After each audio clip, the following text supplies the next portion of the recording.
Identidades trigonométricas de ángulos múltiples. En esta oportunidad vamos a ver la demostración de la fórmula que nos permite calcular el coseno del ángulo mitad. Vayamos a ver entonces dicha demostración. Para iniciar la demostración de esta fórmula, quiero con ustedes recordar el coseno del ángulo doble. Esta identidad ya fue demostrada en uno de los videos que he compartido por este medio. Decimos entonces que el coseno del ángulo doble se puede encontrar así: coseno al cuadrado del ángulo, que aquí sería alfa, menos el seno al cuadrado de dicho ángulo, que en esta ocasión sería alfa. También podemos emplear otra fórmula para poder calcular el coseno del ángulo doble, y sería la siguiente. El coseno del ángulo doble también es igual a 1 menos 2 veces seno al cuadrado del ángulo. En esta ocasión el ángulo es alfa. Y por último, tenemos una tercera forma de calcular el coseno del ángulo doble, y es la siguiente. Coseno del ángulo doble sería igual a 2 veces coseno al cuadrado del ángulo. En esta ocasión estamos usando alfa como ángulo. Todo esto menos 1. De las tres fórmulas que hemos compartido, nos vamos a quedar de manera conveniente con esta última, esta que tenemos en pantalla. Vamos a partir de aquí para poder llegar a demostrar la fórmula que nos permita calcular el coseno del ángulo mitad. Entonces centramos nuestra atención en esta fórmula del coseno del ángulo doble. Esto es igual a 2 veces coseno al cuadrado del ángulo menos 1. Podemos representarlo también en forma inversa, es decir, empezar por el segundo miembro para llegar al primero. Veamos. 2 veces coseno al cuadrado de alfa menos 1 es igual a coseno de 2 alfa. Estamos representando a la fórmula anterior, pero al revés. Gracias a la propiedad simétrica podemos hacer esto. El siguiente paso es despejar el coseno del ángulo alfa.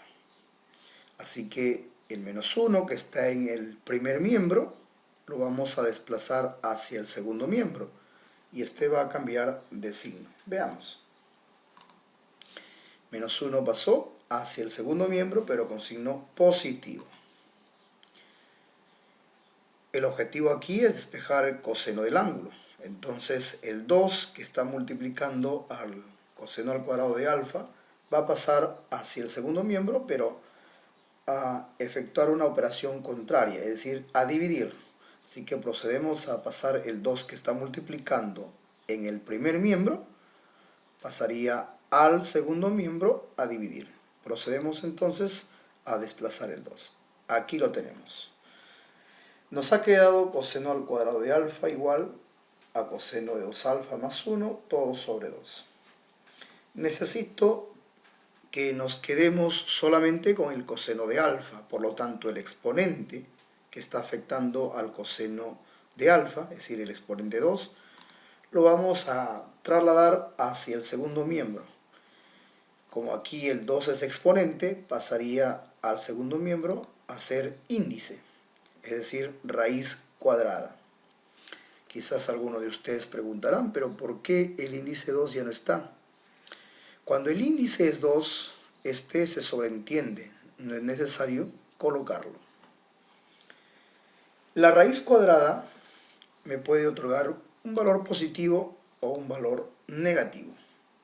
El signo que vamos a elegir puede ser positivo o negativo. La razón de elegir lo uno o lo otro lo vamos a ver en unos instantes.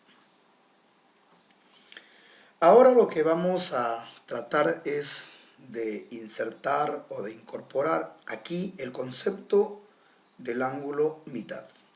Para ello vamos a aprovechar que aquí tenemos alfa y por adentro del radical 2 alfa. Si nos fijamos, el primero que he mencionado es la mitad del segundo. Entonces aprovechamos esa característica para poder incorporar el concepto de ángulo mitad. Por lo tanto, hacemos que alfa sea igual a x medio, de donde podemos decir entonces que x equivale a 2 alfa. Considerando esto, vamos a reemplazar lo que tenemos aquí en la fórmula que hemos encontrado. Es decir, alfa lo vamos a sustituir por su equivalente, que es x medios. Procedemos, ya lo tenemos. Y 2 alfa lo reemplazamos por x. Procedemos al reemplazo. Y ahí está. Esta es la forma como llegamos a incorporar en nuestra fórmula el concepto de ángulo mitad. Entonces, aquí podemos hacer un pequeño cambio dentro del radicando en el numerador específicamente hablando. Tenemos coseno de x más 1. Esto es lo mismo decir 1 más coseno de x. Ahora, finalmente, el coseno de un ángulo mitad, que aquí vendría a ser x medios, es igual a más o menos la raíz cuadrada de 1 más coseno del ángulo, que aquí sería x. Todo esto sobre 2. La elección del signo positivo o negativo va a depender en qué cuadrante se encuentre el ángulo mitad, es decir, x medios. Entonces no olvidemos, para elegir el signo positivo o negativo, tenemos que asegurarnos o darnos cuenta en qué cuadrante se encuentra el ángulo mitad, que aquí el ángulo mitad es x medio. Esto ha sido los procedimientos para poder llegar a encontrar la fórmula que nos permita calcular el coseno del ángulo mitad. Con lo que respecta a mí, muchas gracias, estimados amigos, por su paciencia en escucharme, y pues será hasta una próxima oportunidad.